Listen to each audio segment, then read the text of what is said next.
What up? And welcome to Daytime Talk After Dark. My name is Al Jackson, but that is unimportant. Well, it's What important. is important is that I am joined by one of my favorite people on the planet, Erica Cobb, in the building. Daytime Talk After Dark on a Friday, or as you say, Friday. yes, Erica, talk to the people. How are you? I'm wonderful. Thank you for joining us. Thank you for checking in. Stay connected.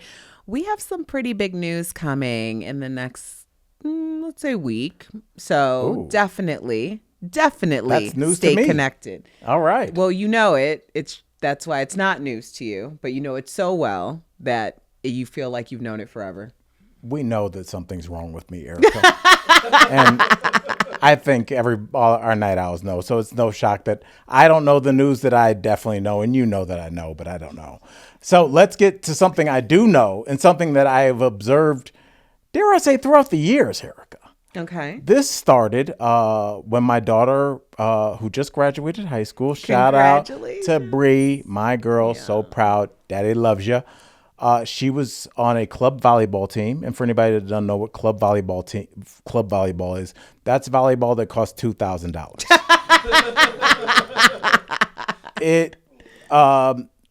They did the state tournament in Sacramento, and so I went, booked a hotel room. Games didn't go great, but they played. Yeah. Kind of. Mm-hmm. And I get there, and I'm a dad, so I'm like, $2,000 volleyball. Man, what is this? And I'm walking to the venue. It's every high school in California is there, so you see tons of teams. And I start seeing like mascots, and I'm like, oh, well, that's where my money went. There's mascots here. This is a real team. I haven't seen the mascot all year. And as I'm walking, I start seeing dozens and dozens of mascots, and I realize that they're not mascots for girls' eighth grade volleyball, which was what was happening at the time. The convention was also sharing space with FurCon. FurCon, I believe it was For people who like to wear fur? for people. Well, fur all over. So much fur, Erica, that they have a hat and paws and a tail as well. It's a full outfit. These people are known as furries. Mm-hmm. And there is an entire community. And I remember seeing that and thinking, oh, that's kind of cool that the internet has allowed people that like to dress up as magical furry creatures to find each other and block off some rooms at the Hyatt. Shout out. I realized throughout my travels, hotels I would run into furry convention after anime convention. And it all culminated, kind of full circle moment, this weekend when I was staying at the Hyatt in Atlanta where my daughter was graduating. And it was MomoCon. Because I'm walking with my son Ford and Elijah, and we just see a woman dressed like Chun-Li from Street Fighter. Okay. And there's a lot of cheekage. Cheekage. A lot of cleavages. Okay. But you know what, Erica? I was like, these people have community. Yeah. And it seems like it's a really beautiful thing. So, Erica, you've been in the furry community for a while. Oh, my God. I actually did some research. Do you know what a good furry costume would cost? What would you guess? Like a high-end furry costume. I would think like 2,500. It was closer to like 11,000. Really? Yes. Well, yeah, if you're like really in the lifestyle. I think a lot of people are. Yeah, I guess it makes sense that you would, buy the best. That's how, you stand out, I guess. It's interesting because I was in Jersey last week. I'm like, was it last week? I can't even keep up with what the days were. You can't keep up with where you were. Yeah, and I'm not a traveling comic. Yeah, we were in Jersey, and one of the guys at the hotel was telling us about the furry convention that had just ended like the weekend before. So I was like, oh, okay. Like, he's like, do you know what that is? I was like, I have a brief understanding. Yes. Right.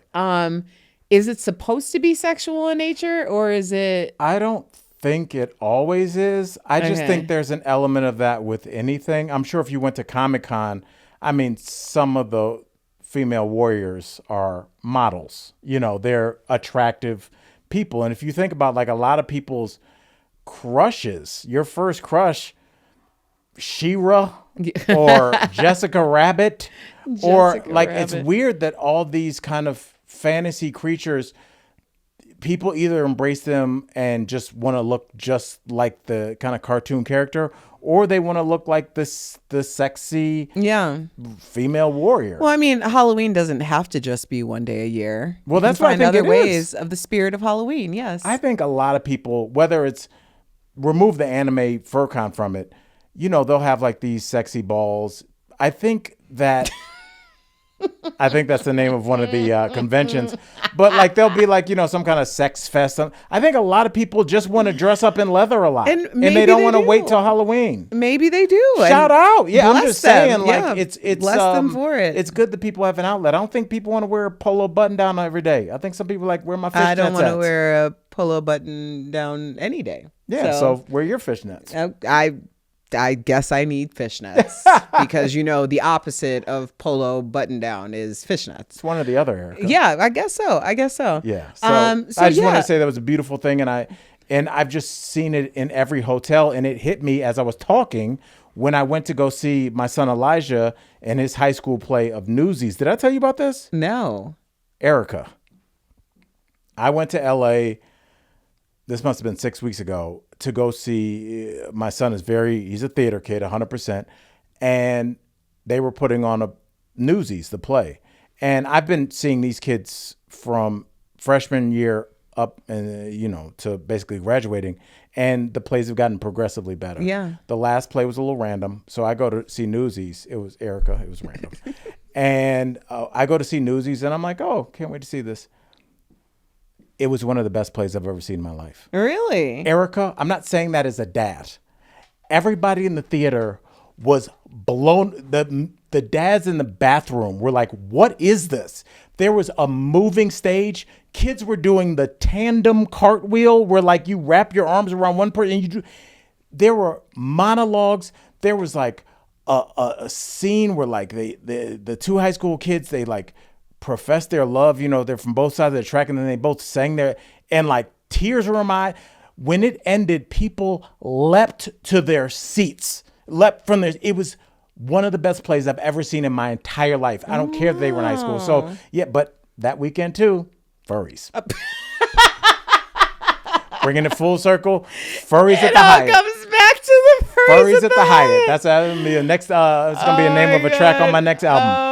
Furries at the Hyatt. Oh my God. So shout out to furries and shout out to my son Elijah. You just did such a great job. Yeah. Way to share the spotlight, Elijah. There was a lot going on. Very kind of you. All right. Well, speaking of a lot going on, Erica, let's get to something that is a profession that's new to me. I know that the divorce game is as old as time, but now there's a little something to kind of help you out with that. Talk to people about what a divorce coach is. Yeah. So, you know, obviously our marriage rate in this country isn't the best. Where are we at? 50%. Divorce coaches are supporting their clients through breakups, offering emotional support, logistical help, and strategies for reducing stress and making clear logistical help. What's that? Get your stuff out? Yeah. You know what? When I first heard about this story, I was like, you know, in a different world or different life, I could be a divorce coach.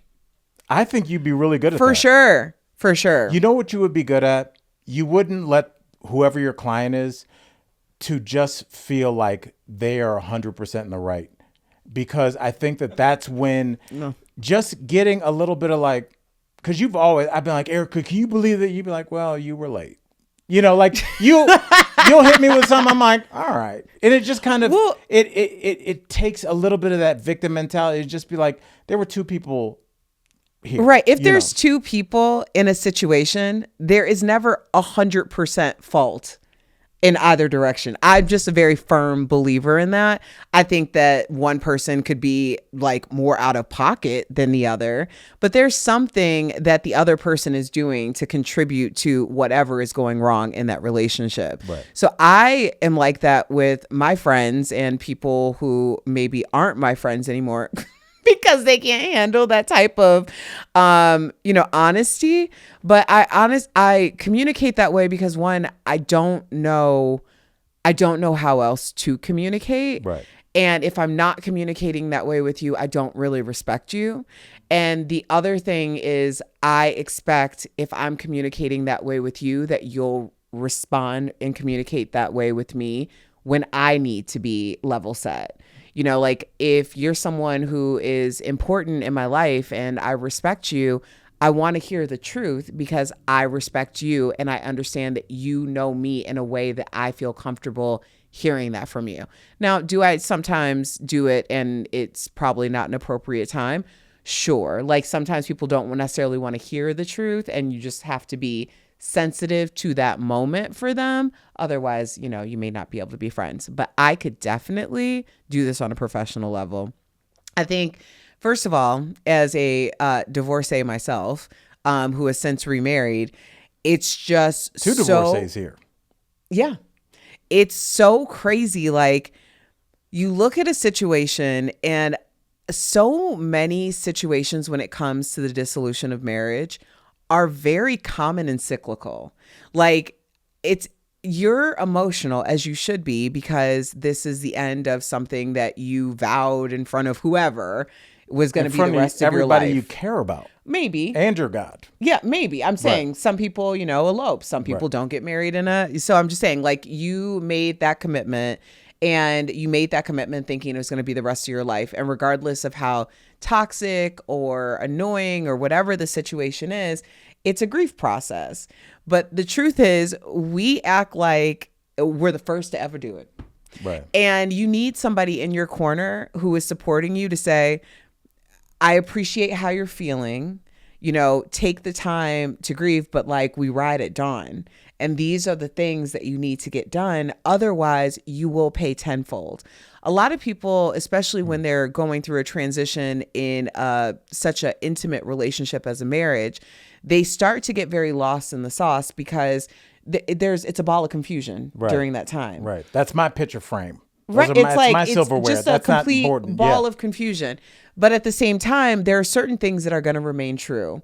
If you can take your head, like you take the emotion out of it and think more clearly about the steps you need to take, it will save you money. It will likely save you relationships. And you might be in a situation where the person that you are consciously uncoupling with, you might be able to do that together in a way that saves you both. And when I got a divorce from my husband at the time, the emotion part of it had already sailed because we had been together for so long knowing that we were getting or headed for a divorce. How long would you say that was? If anybody's kind of looking for a general time frame, this is unique to you, but like when my wife and I finally got divorced, it was one of those things where, she was like, do you know we never got divorced? And I was like, shut up. Like we were such good friends. She was wearing a ring. She's basically married already. I was living with Sar at the time. So it was really just paperwork. But I'm sure had that happened 2 weeks after, it would have been a lot more contentious. So how much time would you say before the actual divorce from when you let me be your post-divorce coach on that one. Do not wait years and be like, are we not actually divorced? Do you have any idea how much that costs? Like, you cannot do that. I was probably in a situation that was about a year and a half before the actual divorce went through. So I would say we were living together, but not as a couple for a year. And then we filed. And you were like that movie, The Breakup. Yeah. Yeah. And then it filed, and then it took about a year for the divorce to be finalized. But because one, we did say to each other, let's not destroy each other, because we're at a point in an age and a situation where this is not the end. It's not the end of our lives. We got married young. It didn't work out. We would like to have comebacks in our respective journeys. And honestly, nothing really happened that is going to cast a the way that I'm looking at this situation or this person, we haven't done anything to each other in that way, like consequential things. So, yeah, I mean, and I also have to remind people that those consequential things that we hadn't done may not feel so consequential a couple months from now, Right. a couple years from now. You might look at these things as the best blessings of your life. So I think level setting when people are going through, some of the worst moments of their life, it's a grief, it's Yes. something that you have to mourn, but you can mourn and then keep your business. Right. And I think that is really the best thing about a divorce coach. Yeah, I just hope, I can only hope for anybody that is unfortunate going through divorce that both parties are kind of like my ex-wife and we both used my lawyer. That's how, like, we were like friends. Like, Yeah, at we the both end. used my lawyer too, Yeah. which was me. Yeah, yeah. So I don't know if that's always the situation. I hope that it is, because divorce has just hit it because they hit it the most emotionally contentious time, and those lawyers get in there and they're like, you're going to let Al walk away and he's going to be with a 20-year-old girl. What are you going to be with two Yeah. kids? And even if you go in saying, no, I want, let's separate, just understand that the lawyers are not in this for you guys to be friends at the Right. end. So, like, both of you guys should understand, like, it's y'all two versus the court system, because the court wants to drag this out. I find a divorce coach to be more like a doula during childbirth. Right. Like, obviously, the doctors, the nurses, they're there to ensure a healthy delivery, but the doula is responsible for the welfare and care of the mother. That's their sole responsibility. And so if you are, in a space where you're like, all right, my marriage is ending, I need to get a divorce, it would behoove people to have someone who's thinking clearly, who's just responsible for the welfare of you as one spouse. And hopefully, if the other spouse needs one, they can get one too. I'm sure it's far less expensive than going through attorneys for years. Right. Like, you got to keep it all the way 100. Like, divorce is not a dirty word. Right. I understand that people feel like, this is a situation where, I'm breaking my vows, I'm doing all of these different things. And it's like, what about the vows that you broke to yourself for staying in something that no longer serves you and is literally destroying you both? Right. There has to way to look be at like that. nuance in the conversation. So a lot of times when people are telling me like, oh, my marriage isn't working out, I'm getting divorced, I'm like, oh, congratulations. And then I'm like, oh, too soon? Yeah. Well, Like, Erica, I don't know if you know, one of the major causes of divorce is a crazy mom. Crazy moms ruin because they're there a lot, especially if you're in the same city. And I want to get to this story because you and Michael Dean talked to me about a story where there's a mom that was like, she pulled a Maury, like, that's my baby. Yeah. It's very weird, very creepy, very Friday night movie of the Yeah. week. So, Erica, talk to people about what this is. So the article reads, pregnant woman disturbed by mother-in-law's behavior as she acts like the baby is hers. Now, I obviously, could find that disturbing. Yeah, I Just mean that headline. that is the headline. So a pregnant woman says her mother-in-law. This is from People. It started on Reddit. So a pregnant woman says her mother-in-law has been acting as if the baby is hers, posting ultrasound photos as her own. Now the woman is worried about introducing her mother-in-law to the new baby. As you should be. And the woman seeking advice on the situation. Apparently, the mother-in-law also had her own baby shower, for which the mother-to-be was not invited. This tells me a lot about their community, because I am absolutely not attending a baby shower for a mother-in-law when the person who is having the baby is not there and it's apparently not on their behalf. Like, I'm so sorry. I'm 44 with no children of my own. I have been through enough baby showers and I love it. I love celebrating your impending bundle of joy and all of that. But I'm not doing extras, okay? I'm not going to go to the mother-in-law baby shower. That is ridiculous. Well, it's ridiculous unless you consider 2 words: open bar. All right.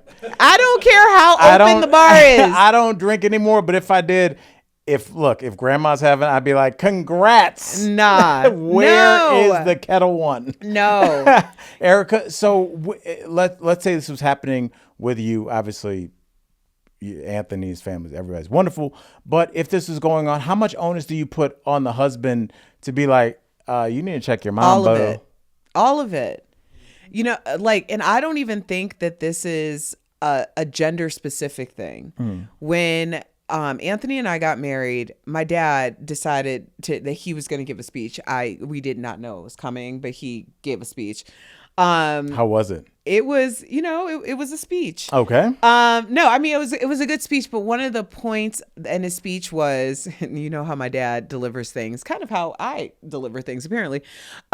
He said, I just want you to know, Erica, something go wrong, you mad at Anthony, y'all fighting, don't call us. Anthony, you don't call your parents. Y'all work it out together, because the moment that you start getting everybody involved and, we're mad and y'all are off making babies. And so you keep your business. And if you really need us, then we're here for you. But don't be making your business our business. And, there's something to that. I think it's more than something. I think that's everything. When you start telling your friends because you never would call me out of the blue and be like, Al, Anthony and I had a great day today. Click. You never tell your friends the good things. So you have an argument or 2 or 3 over the course of a year. You have been texting me and Michael Dean, can you believe he did this? And we show up at your holiday party and we got a screw face and you're like, why are y'all looking at Anthony like that? It's like, well, he did this. But you're like, but there were months where it was awesome. When you start bringing people in, they're only going to have not only your perspective, but usually your perspective on a negative situation. Yeah. And it is very hard to switch that perspective, because when you go, oh, Al, Anthony, he's really a nice guy.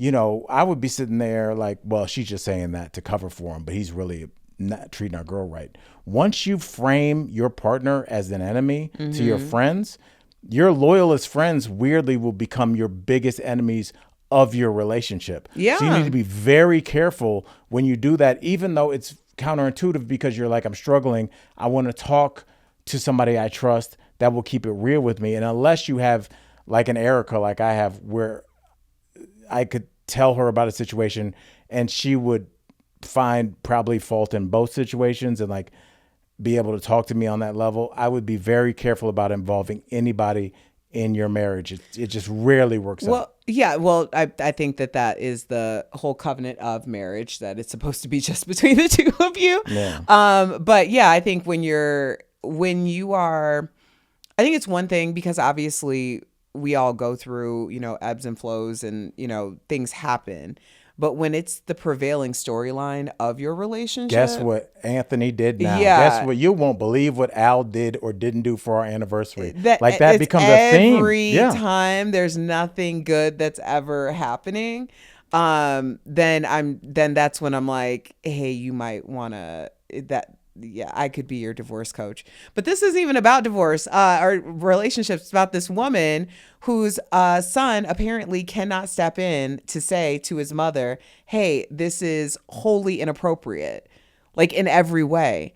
And I do feel like it's a very delicate balance, because I grew up and my mother would always say, always pay attention to the way that a man treats his mother, because that's the way he'll treat you. And I've always paid attention to that. And my husband has a really great relationship with both of his parents, but he's close with his mother. He's an Italian boy and his Italian mama. I love but there's boundaries there, and there always has been. And she has always has never made me feel like, it was her and then me. And I think sometimes you get into those types of situations where the family is just never going to be fully accepting of your spouse, but then the baby comes and then they see the baby as one of them. Right. And now all of a sudden, this is the mother-in-law's baby shower. These are, and what happens now, what no one anticipates is that's the mama. That's the mother of your grandchild. Right. That's the mother of your child. And ultimately, the power is within her. So she starts to get to feeling some type of way about being dismissed, because that's a full dismissal. You have a baby shower. It would be, I've seen it in real life. The mother-in-law hosting a baby shower on behalf of her son and daughter-in-law, but to have her own baby shower and post photos of the ultrasound, did she have permission her out for of that? these photos, which is very kind of single white female. It's like weird. It's weird, and it's also you talked about Anthony's healthy relationship with his mom and having healthy boundaries but having a loving relationship. I think a lot of times, especially when a father is not present, minus the sexual element, because that's just gross. Yeah. Sometimes there's a mother-son relationship where the son, by proxy, right? The son kind of takes the place of the husband, and so the mother feels like she's like, "Are you two-timing me with your wife?" And it's a weird thing, but I think we've all seen it where like people have this kind of weird relationship where, you know, their mom still like puts a smiley face on their pancake. It's like a weird relationship. I would like a smiley face on my pancake. I do want to hate. I always hate on dudes where I'm like, your mom still folds your laundry, but I'm like, man, that must be nice. That must be great. So yes, the red flags all over the place. And before we wrap up, Erica, we got to talk about other people that may be getting divorced from their airline, and that is the faithful marriage between Southwest and their no baggage fees and their passengers. That seems to be breaking up.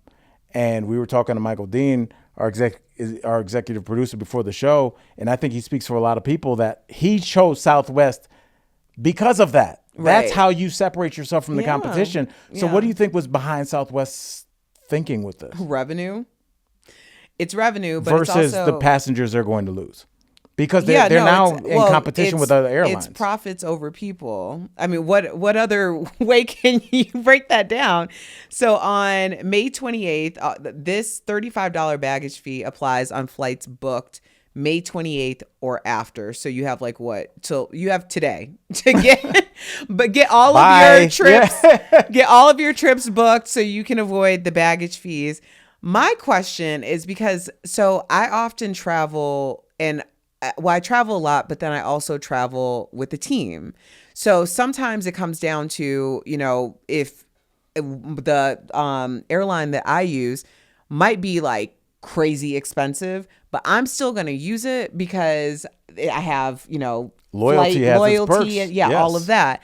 So sometimes I'll book the team on Southwest, and it's kind of getting to the point where it's the same. Right. So if you're going to book, like if I can book my team on the airline that I normally take, and now it's not Southwest, then I get free baggage check for everyone who I book. Right. So now Southwest wouldn't be in the equation at all. Well, that was my question. Is that you said profit over people, but is it cutting off your nose to spite your face? Because it's like if I had a fast food chain and we were trying to compete with McDonald's, and our thing was if you order a cheeseburger, you get free fries. And so McDonald's is more well known. Wendy's is out there, but it's like you go to Al's place, free fries.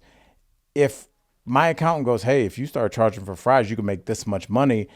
They have to account for the fact that some people are going to be like, well, now it's just a cheeseburger meal versus a cheeseburger meal. So now I'm opening up that realm of competition where I kind of had it walled off because I had this special thing with my customers. That was your value proposition. Mm. And the bags were a part of, thank you, Goldman Sachs, Southwest. You said value proposition. I just nodded like, I know that phrase. Well, no, it's the thing that you have that you're offering through your company that makes you different and valuable to the customer. I got this smile. The thing, yeah, and that's absolutely great. The thing about this is I think it also has to do with the transparency in in what you're paying for now too, because the move would have been to just pad it in to the ticket price, but I don't think that they can just pad it into the ticket price. So whatever the profits over people move was made, it was made because it had to be made, apparently. Right.